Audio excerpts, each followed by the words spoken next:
प्यारे बच्चों, जिससे प्रीवियस लेक्चर था उसमें हमने इंट्रोडक्शंस ऑफ क्वांटम फिज़िक्स पढ़ी थी। किस तरीके से पहले हम क्लासिकल फ़िज़िक्स पढ़ते थे, उसके बाद किस तरीके से क्वांटम फिज़िक्स आई, किन किन साइंटिस्टों ने क्या क्या एक्सपेरिमेंट किए, वो सब बताया था। आज हम पढ़ने जा रहे हैं, हमारा जो नेक्स्ट आर्टिकल है वो है black body radiation.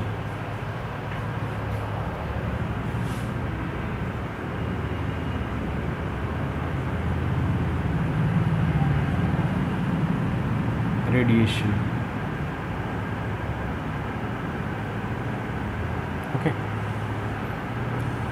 Black body radiations में क्या होता है, इस चीज़ को समझने से पहले आपको पता होना चाहिए इलेक्ट्रोमैग्नेटिक स्पेक्ट्रम क्या होता है। क्योंकि देखो, इलेक्ट्रोमैग्नेटिक स्पेक्ट्रम क्या होता है। इलेक्ट्रोमैग्नेटिक स्पेक्ट्रम में मैं थोड़ी सी इसको बता देता हूँ आपको, ताकि आगे आपको प्रॉब्लम ना आए।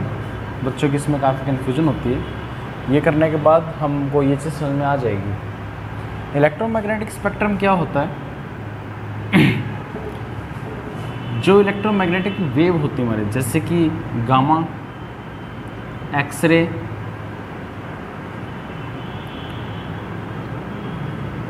अल्ट्रावायलेट, विजिबल, इंफ्रारेड,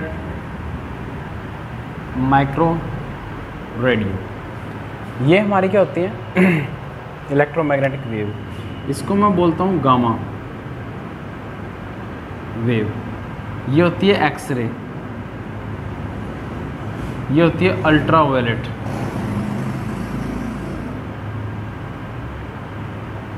ये होती है विजिबल, ये होती है इंफ्रारेड, ये होती है माइक्रो, ये होती है रेडियो।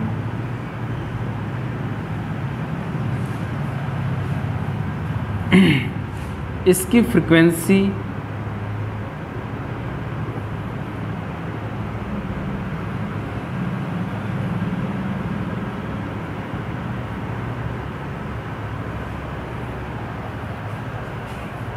इन रेज़ की जो फ्रीक्वेंसी है, अगर हम इस तरीके से मूव करेंगे यहाँ पर, तो जो फ्रीक्वेंसी है अगर ऐसे मूव कर रहे हैं हम, ये क्या हो जाएगी, डिक्रीज़ होती हुई चली जाएगी अगर हम इधर मूव करेंगे।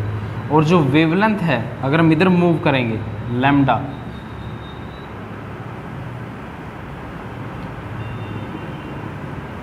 वो डिक्रीज़ होनी शुरू हो जाएगी। इट मीन्स ये जो है फ्रीक्वेंसी, यहाँ पर क्या है, मैक्सिमम है, यहाँ पर क्या है, मिनिमम है, इस पॉइंट पे आके।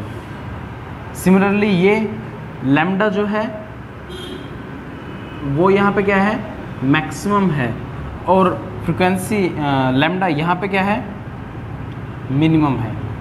यहाँ पर फ्रीक्वेंसी क्या है, मैक्सिमम। बच्चों की सबसे बड़ी कन्फ्यूज़न ये रहती है कि वो कन्फ्यूज हो जाते हैं कि किसकी वेवलेंथ ज़्यादा और किसकी फ्रीक्वेंसी ज़्यादा है, वो बता नहीं पाते, कन्फ्यूज हो जाते हैं। तो इसका भी हमारे पास एक सोल्यूशन है। वो क्या है, जैसे ये गामा है, इस गामा को हम इस तरीके से लिख रहे हैं, और फ्रीक्वेंसी को हम कैसे लिखते हैं, ऐसे।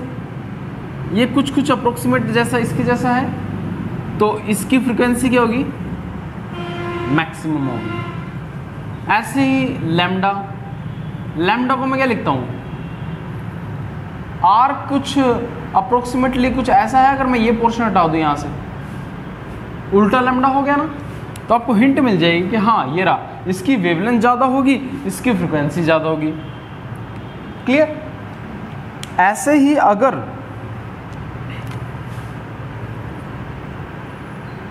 VIBGYOR, ये है विजिबल स्पेक्ट्रम।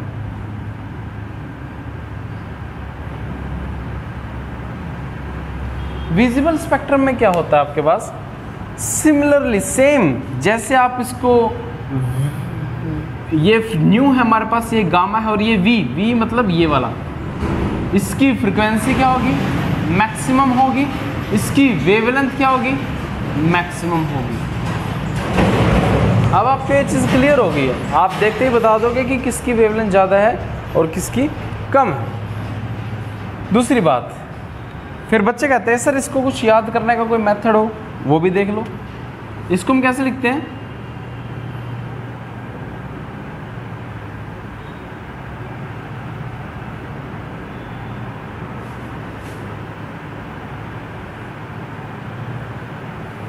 इसको लिखते हैं गांधी X ray used very in medical research. Clear? तो आपको ये चीज़ याद हो जाएगी। अब क्वेश्चन क्या निकलता है, ये तो हमने इलेक्ट्रोमैग्नेटिक स्पेक्ट्रम तो पता लग गया आपको क्या होता है, किसकी फ्रिक्वेंसी ज़्यादा होती है किसकी कम होती है। जो विजिबल होती है इसकी शायद 400 टू अप्रोक्सीमेटली 700 के बीच में लाई करती है फ्रिक्वेंसी। ओके,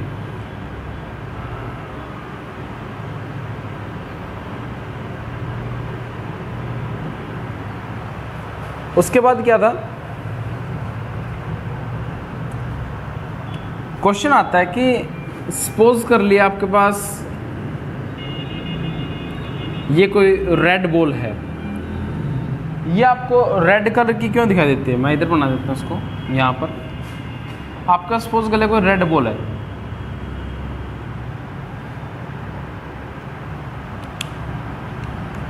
ये देखो कोई रेड बॉल है, ये रेड आपको कैसे दिखाई दे रही है, जो वाइट लाइट आती है, अगर वो वाइट लाइट आते आते, वाइट लाइट में कितने कलर होते हैं, 7 कलर होते हैं, अगर वो उनमें से 6 कलर तो एब्जॉर्ब हो जाएं और एक सिंगल एक कलर वो रेड कलर को रिफ्लेक्ट कर दे और वो आपकी आंखों तक पहुंचे, तो आप उसको क्या बोलोगे, वो आपको रेड कलर दिखाई देगी। अगर वो ब्लू को रिफ्लेक्ट कर रही है, बाकी सभी कलर्स को एब्जॉर्ब कर रही है, तो आपको ब्लू दिखाई देगी। अगर वो ग्रीन कलर को रिफ्लेक्ट कर रही है, बाकी 6 कलर को ये एब्जॉर्ब कर रही है, तो आपको ग्रीन दिखाई देगी। अब क्वेश्चन ये आता है कि अगर वो सारे के सारे कलर को रिफ्लेक्ट कर दे तब क्या होगा, फिर वो आपको प्योर वाइट दिखाई देगी। समझ में आ रही है? अगर वो सारे के सारे कलर को रिफ्लेक्ट कर दे, किसी भी कलर को एब्जॉर्ब ना करे, तो वो आपको कैसे दिखाई देगी, वाइट। और अगर वो सारे के सारे कलर को एब्जॉर्ब कर ले तो आपको कैसे दिखाई देगी, वो ब्लैक। अब क्वेश्चन ये निकलता है कि ब्लैक कलर का जो ऑब्जेक्ट है और ब्लैक बॉडी है, क्या वो दोनों सेम है या डिफरेंट है, उसके बारे में डिस्कस करते हैं हम। जो ब्लैक कलर का कोई ऑब्जेक्ट है,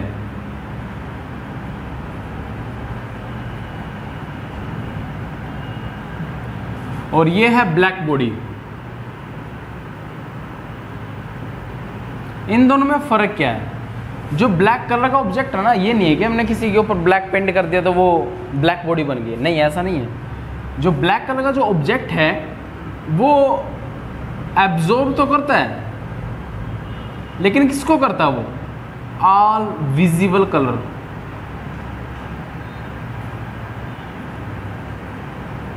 लेकिन ये क्या काम करता है, absorb all type of radiation. जो ब्लैक बॉडी होती है वो हर टाइप के रेडिएशंस को एब्जॉर्ब करती है। दोनों में फर्क पता लग गया। अब हम अपने आर्टिकल पे आते हैं कि ब्लैक बॉडी रेडिएशंस होता क्या है।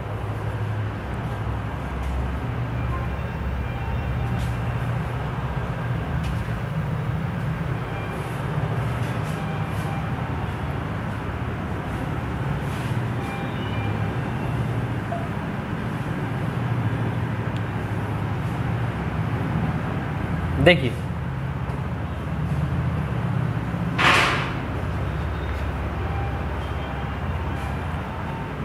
a body which absorb all type of radiation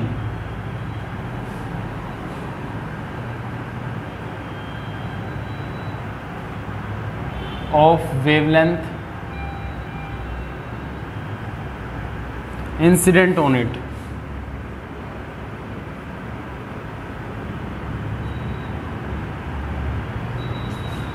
okay, उसको हम क्या बोलते हैं? Black body radiations. It neither be reflect, it neither reflect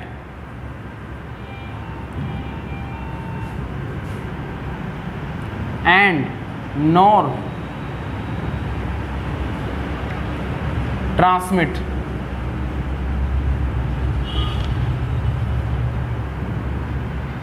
any radiation.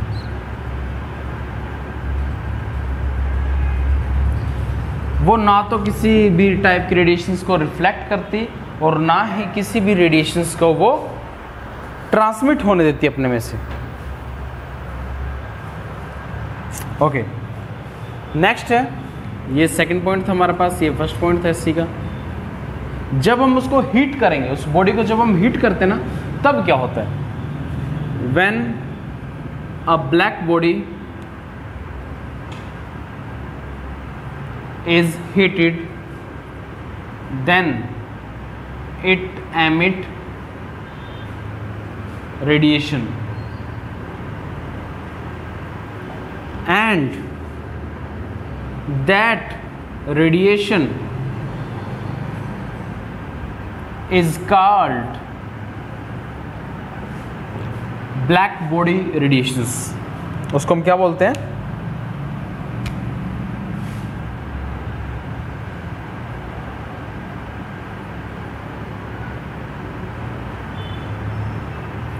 उसको हम बोलते हैं ब्लैक बॉडी रेडिएशन. उसके बाद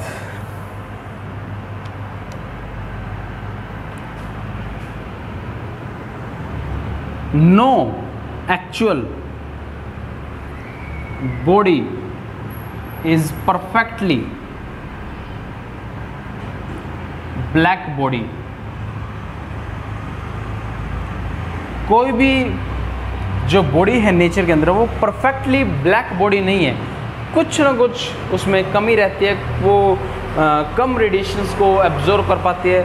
लेकिन फिर भी हम ब्लैक बॉडी एक्चुअली तो एग्जिस्ट नहीं करते, लेकिन अप्रोक्सीमेटली अगर हम मान ले तो lamp black, but lamp black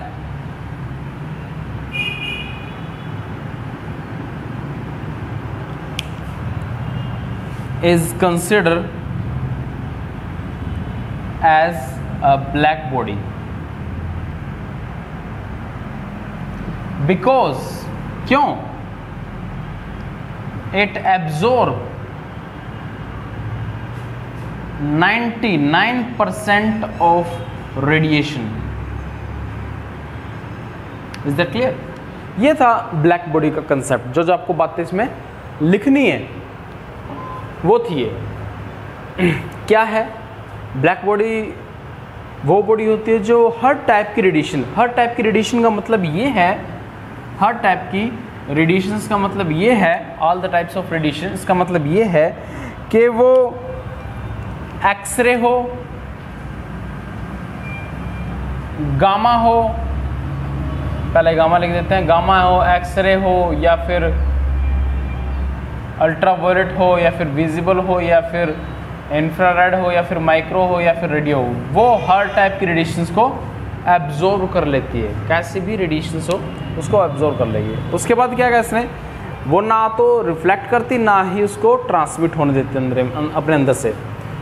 when a black body is heated then it emitted radiations. जब भी किसी ब्लैक बॉडी को हम हीट करते हैं वो कुछ ना कुछ रेडिएशंस को एमिट करता रहता है, और जब एमिट करेगा तो उस रेडिएशन का नाम क्या दिया मैंने? Black body radiations. एक्चुअल तो कोई परफेक्टली जो ब्लैक बॉडी है वो एग्जिस्ट नहीं करती, लेकिन लैम्प ब्लैक को हम ब्लैक बॉडी के तौर पर यूज़ करते हैं क्योंकि 99% ऑफ रेडिएशंस को वो अपने अंदर एब्जॉर्ब कर लेता है. ओके, नेक्स्ट आर्टिकल, सॉरी, इसी में ही हम एक बार आपको डायग्राम बना के दिखाते हैं। जो एक्सपेरिमेंट हुआ था वो क्या था, सपोज कर लिया एक चैम्बर लिया गया था जिसकी डबल कोटेड वाल थी, डबल वाल चैम्बर था वो। ये देखो मैंने चैम्बर बना दिया यहाँ पे, जहाँ से ब्लैक बॉडी के ऊपर एक्सपेरिमेंट हुआ था वो यही था।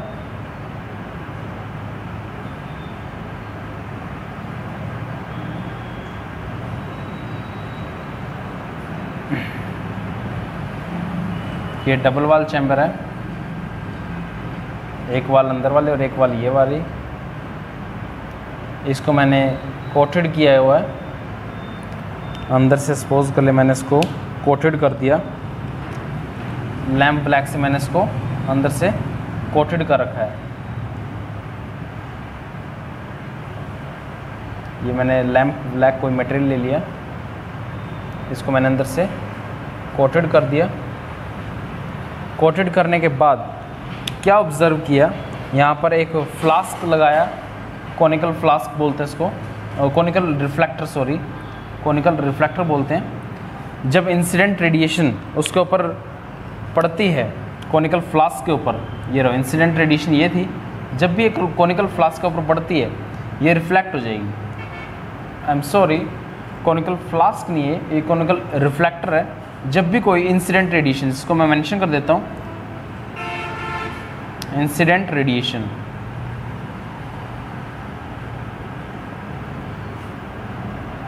ये है double wall chamber, double wall chamber.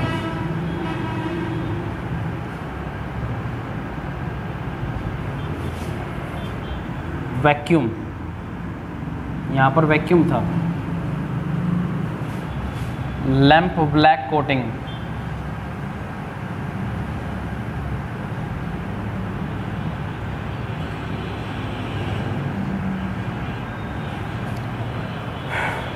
वो कुछ यहाँ पर एब्जॉर्ब हो जाएगी, जो बच गई है वो यहाँ से आया था, यहाँ पर चला गया।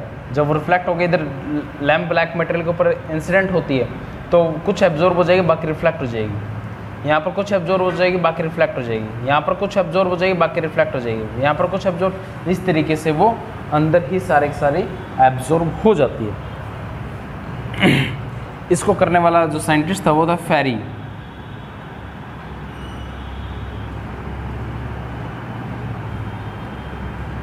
साइंटिस्ट था वो जिसने इस एक्सपेरिमेंट को किया था। अब क्वेश्चन ये निकलता है कि सर इसमें जो एनर्जी डिस्ट्रीब्यूट होती है वो किस तरीके से होती है। चलिए उसके बारे में डिस्कस करते हैं। एक बार इसका स्क्रीनशॉट ले लो आप।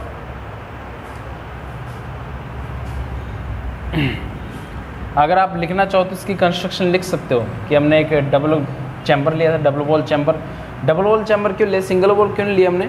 क्योंकि जो गामा रेडिएशंस होती है इसकी पेनिट्रेटिंग पावर बहुत ज़्यादा होती है, वो क्रॉस करके निकल जाती है। इसलिए हमने इस तरीके का एक इंसुलेटिंग चैम्बर लिया है जिसमें से कोई भी रेडिएशन पास आउट ना हो, वो अंदर ही रह जाए। ओके, नेक्स्ट हमारा है इसी में आर्टिकल एनर्जी डिस्ट्रीब्यूशंस।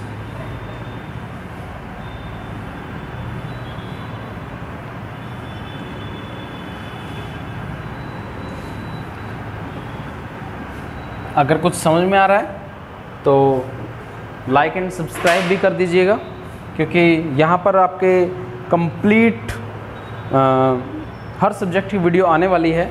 कंप्लीट आपका सिलेबस आया करेगा बीएससी एमएससी हर क्लास का, +1 +2 का नहीं आएगा बस। एनर्जी डिस्ट्रीब्यूशंस,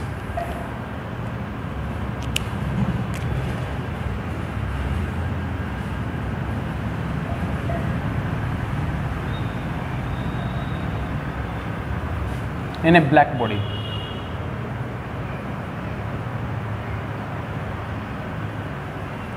एनर्जी किस तरीके से डिस्ट्रीब्यूट होती है ब्लैक बॉडी के अंदर। देखो पहले हम एक ग्राफ प्लॉट करते हैं। ये ग्राफ क्या शो करता है, सपोज कर ले यहाँ पर है वेवलेंथ ले रहा हूँ मैं 200, यहाँ पर मान लो 400, यहाँ पर मान लो 600, यहाँ पर मान लो 800, यहाँ पर मान लो 1000, यहाँ पर मान लो 1200, यहाँ पर मान लो 1400, इस तरीके से। ये है आपकी वेवलेंथ, और वेवलेंथ आपको पता है विजिबल स्पेक्ट्रम की कितनी होती है, वो 400 टू, हमने शायद एक पीछे मिस्टेक कर दिया, वो मिस्टेक ये थी कि हमने फ्रिक्वेंसी लिखी है वहाँ पे, तो आप उसको ठीक कर लेना। वहाँ पर वो वेवलेंथ आएगा 400 टू, जो इलेक्ट्रोमैग्नेटिक स्पेक्ट्रम हमने पढ़ा था उसमें वो वेवलेंथ आएगा। ये आपकी विजिबल रेंज क्या होता है, सपोज कर लो ये एक आयरन रोड है। इस आयरन रोड को जब मैं गर्म करता हूँ, जब मैं हीटअप करूँगा, तो उस हीट को ये क्या करेगा, एब्जॉर्व कर लेगा, और एब्जॉर्व करने के बाद क्या होगा, इसका जो कलर है वो चेंज होना शुरू हो जाएगा। कलर चेंज होना शुरू हो गया, ये रेड कलर दिखाई देना शुरू हो जाएगा। रेड कलर का दिखाई देना मतलब रेड कलर की वेवलेंथ को वो एमिट कर रहा है, तभी तो हमको दिखाई दे रहा है। वो हमारे आंखों तक जो रेड कलर की वेवलेंथ पहुँचेगी तभी तो हमको वो रेड कलर का दिखाई देगा। अगर कोई बॉडी हीट करने पे रेड कलर की वेवलेंथ को एमिट कर रही है तो हमको रेड कलर की दिखाई देगी। तो जब रेड कलर की दिखाई दी, सपोज के लिए रेड कलर यहाँ पे है,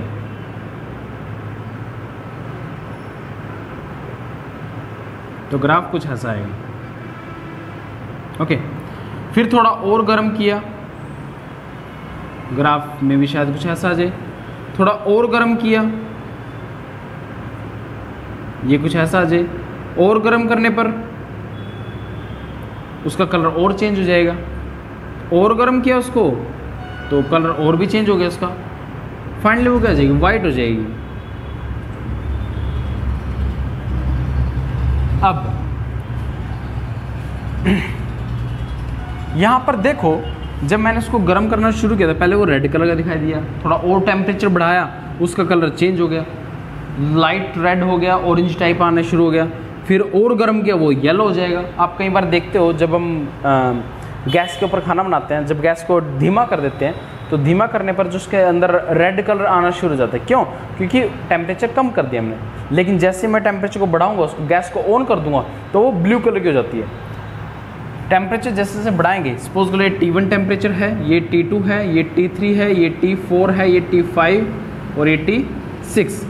T1 जो टेम्परेचर है वो छोटा है T2 से, ये छोटा है T3 से, T4 से, T5 से, T6 जो है वो सबसे ज़्यादा टेम्परेचर है। तो इस ग्राफ से हमने यहाँ पर क्या है, ये एनर्जी है, एनर्जी मैक्सिमम। यहाँ पर लैम्डा क्या है, मैक्सिमम है। यहाँ पर आप देखो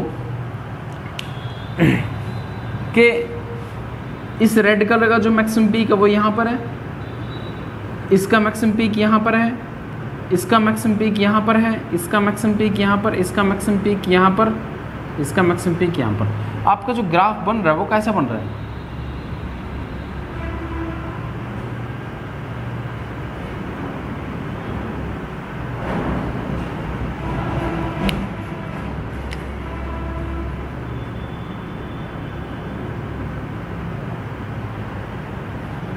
आपका जो ग्राफ बनेगा वो कुछ ऐसा बन रहा है। अच्छा, अब देखते हैं। देखो इसमें क्या क्या हमने ऑब्जर्व किया, इस डायग्राम से हमने क्या क्या ऑब्जर्व किया वो लिखना शुरू करते हैं। पहला क्या है, first point, there is non uniform energy distributions, there is non-uniform energy distributions in spectrum of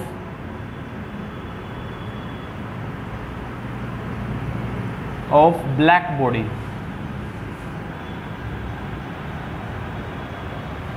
okay, जो उसके अंदर स्पेक्ट्रम हमको मिल रहा है वो नॉन यूनिफॉर्म है। कैसा है, नॉन यूनिफॉर्म, ये आपको पता होना चाहिए। अनदर, जैसे से मैं टेम्परेचर को इंक्रीज कर रहा हूँ, मैंने टेम्परेचर को इंक्रीज कर दिया, टेम्परेचर इंक्रीज करने पर क्या होगा, इंटेंसिटी ऑफ हीट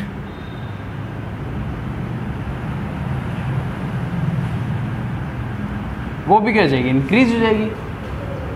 तो जब इंटेंसिटी ऑफ हीट इंक्रीज होगी उस टाइम पे जो वेवलेंथ होगी वो मैक्सिमम होगी, उस टेम्परेचर पे जो वेवलेंथ होगी वो मैक्सिमम होगी। Then maximum wavelength at a particular temperature, at that temperature. उस टेम्परेचर के ऊपर वो वेवलेंथ क्या होगी, मैक्सिमम। जैसे देखो मैं टेम्परेचर को इंक्रीज कर रहा था, बढ़ाता रहा था, रेड कलर की जो रेड कलर में जो उसकी वेवलेंथ है वो इंक्रीज होते होते होते होते मैक्सिमम पहुंच जाएगी। यहाँ पर मैक्सिमम हो जाएगी, उसके बाद नहीं आएगी, उसके बाद डाउन जानी शुरू हो जाएगी। तो एक बार वो मैक्सिमम पे पहुंचेगी।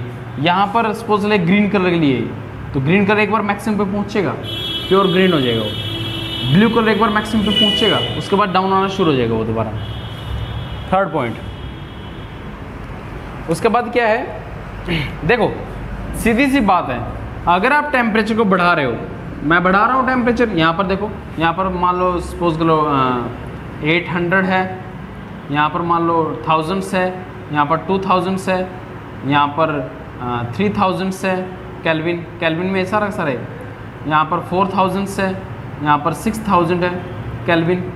अगर इस तरीके से टेम्परेचर है, मैं टेम्परेचर को बढ़ा रहा हूँ, टेम्परेचर के बढ़ाने के बाद जो लैम्डा मैक्स की वैल्यू है वो यहाँ यहाँ यहाँ यहाँ इधर शिफ्ट हो रही है कि नहीं, इस तरफ। जब वो इस तरफ शिफ्ट होगी तो इसका मतलब क्या, वो डिक्रीज हो रही है, मतलब increase in temperature that is inversely proportional to lambda max. ये हम लिखेंगे यहाँ पे,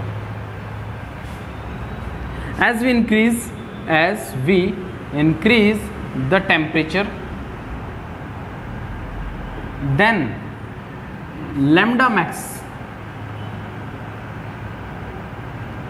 is decrease, hence T inversely proportional होगा lambda max के। It means T lambda max is equal to a constant term। Okay,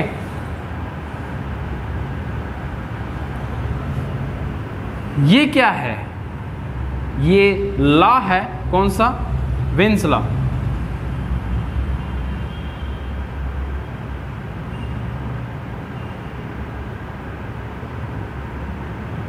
veins displacement law.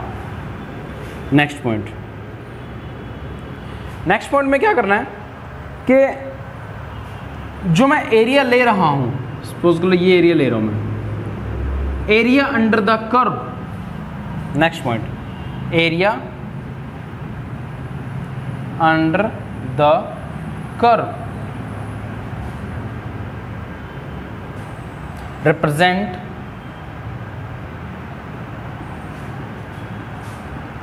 the total energy is directly proportional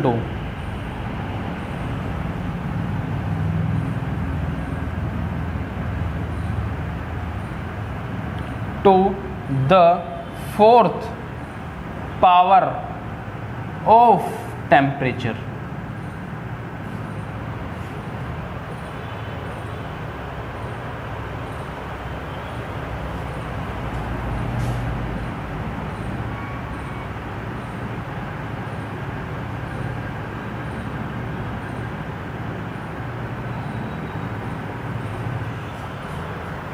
fourth line क्या थी हमारे पास, ये कि जो हमने area यहाँ पर ड्रा किया है, यहाँ पर जो टोटल एनर्जी होगी, ये जो टोटल एनर्जी थी हमारे पास जो ये थी, ये डायरेक्टली प्रोपोर्शनल होगी फोर्थ पावर ऑफ टेम्परेचर के।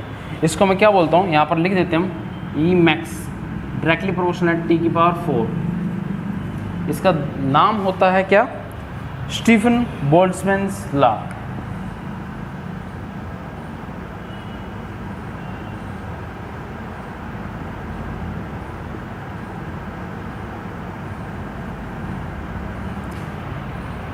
या फिर स्टीफन फोर्थ पावर लॉ।